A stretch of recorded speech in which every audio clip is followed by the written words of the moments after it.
दोस्तों, आप सभी ने लोकी का पहला सीजन तो लगभग देख ही लिया होगा, लेकिन क्या आपने उसे ठीक से देखा है? कहने का मतलब, क्या आपको वो ठीक से समझ में आ गया है?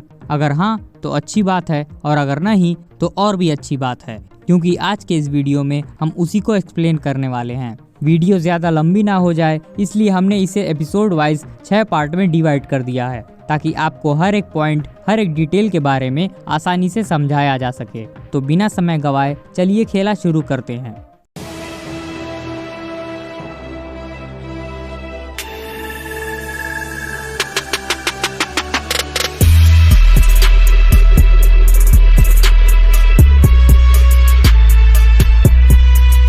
तो जैसा कि हमने एवेंजर्स एंड गेम में देखा था कि हल्क की वजह से लोकी टेसरेक्ट लेकर वहां से टेलीपोर्ट हो जाता है, फिर वो कहां चला जाता है किसी को कुछ पता नहीं चलता है। इस सीजन का पहला एपिसोड यहीं से शुरू होता है। दरअसल लोकी टेलीपोर्ट होकर मंगोलिया के रेगिस्तान में जा गिरता है। अभी वो कुछ समझ पाता तभी वहाँ कुछ सोल्जर्स आते हैं और उसे पकड़कर एक ऑफिस में ले जाते हैं, जिसका नाम TVA यानी टाइम वेरिएंस अथॉरिटी बताया गया है। यह एक ऐसी ऑर्गेनाइजेशन है जो यूनिवर्स के टाइमलाइन को मॉनिटर करती है और उसे प्रोटेक्ट करती है। इस ऑर्गेनाइजेशन को टाइम कीपर्स ने बनाया था ताकि यूनिवर्स में समय का संतुलन बना रहे। जो भी जिस पॉइंट से छेड़छाड़ करता है, यानी जिस पॉइंट से पास्ट या फ्यूचर में जाने की कोशिश करता है, उसी पॉइंट से नेक्सस इवेंट क्रिएट हो जाता है, यानी बहुत से नए डायमेंशन क्रिएट हो जाते हैं, जिन्हें मल्टीवर्स कहा जाता है। तो ऐसी दुर्घटना ना हो, इसीलिए इस टाइमलाइन से छेड़छाड़ करने वालों को वेरिएंट मानकर सजा दी जाती है, जैसा कि लोकी के साथ होता है, क्योंकि लोकी ने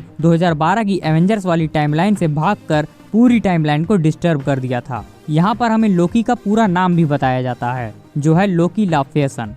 अगले सीन में हम देखते हैं कि TVA का एजेंट मोबियस उसे बताता है कि एक भगोड़ा वेरिएंट उनके सोल्जर्स, जिन्हें मिनटमैन भी कहा जाता है, उन्हें बड़ी बेरहमी से मार रहा है और टाइमलाइंस के साथ छेड़छाड़ कर रहा है, जो कोई और नहीं खुद लोकी ही है। हालांकि यहाँ उसके बारे में ज्यादा बताया तो नहीं गया है, लेकिन इतना तो कंफर्म है कि ये उसका फीमेल वर्जन है, यानी लेडी लोकी। अब ये कौन है, कहाँ से आई है और इसका लोकी से क्या कनेक्शन है, इन सारे सवालों के साथ यह एपिसोड यहीं पर खत्म हो जाता है। अब हम उन हिडन फैक्ट्स और हिंट्स के बारे में बात करेंगे जिन पर आपका ध्यान ही नहीं गया होगा, इतना तो कंफर्म है। शुरुआती सीन में हम देखते हैं कि लोकी की फाइल में उसका सेक्स फ्लूइड लिखा हुआ है। दरअसल इसे जेंडर फ्लूइड कहते हैं। इस टाइप के लोगों का जेंडर समय के साथ साथ बदलता रहता है। इनकी अपनी एक स्थायी पहचान नहीं होती है, जैसे आज लड़का है तो कल लड़की, परसों कुछ और नरसों पता नहीं क्या। इस बात पर विश्वास करना थोड़ा मुश्किल है, लेकिन यह सच है। वो सीन तो आपको याद ही होगा जिसमें लोकी एक प्लेन को हाईजैक करने की कोशिश करता है। यह सीन एक रियल लाइफ इंसिडेंट से इंस्पायर्ड है। 14 नवंबर सन 1971 को DB कूपर नाम के एक आदमी ने पोलैंड से सिएटल जाने वाली बोइंग 727 को अकेले हाईजैक कर लिया था।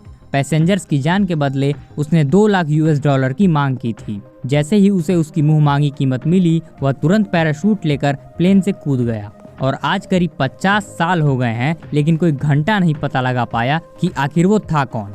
एक सीन में जब लोकी को पकड़कर TVA में लाया जाता है, तो वहाँ पर एक स्क्रल देखने को मिलता है। हो सकता है कि उसने भी टाइमलाइन के साथ छेड़छाड़ की हो। स्क्रल वही हैं जिन्हें हम कैप्टन मरवाले मतलब मार्वल में देख चुके हैं। इसमें सेक्रेट टाइमलाइन को ठीक उसी तरह समझाया गया है जिस तरह एंड गेम में एंशिएंट वन ने डॉक्टर बैनर को समझाया था। जिस डिवाइस से लोकी को कंट्रोल किया जाता है उसे टाइम ट्विस्टर बताया गया है। यह डिवाइस टाइम में सिर्फ पीछे जाने के लिए ही बना है, वो भी सिर्फ कुछ सेकेंड्स या मैक्सिमम 1 मिनट के लिए। वो सीन तो आपको याद ही होगा जब लोकी बॉक्स में पड़े इन्फिनिटी स्टोन्स को देखता है। अगर आपने उस सीन को ध्यान से देखा होगा तो आपको जरूर पता होगा कि उसमें विजन के माइंड स्टोन को छोड़कर बाकी सारे स्टोन्स थे। सिर्फ यही एक स्टोन उसमें मिसिंग था।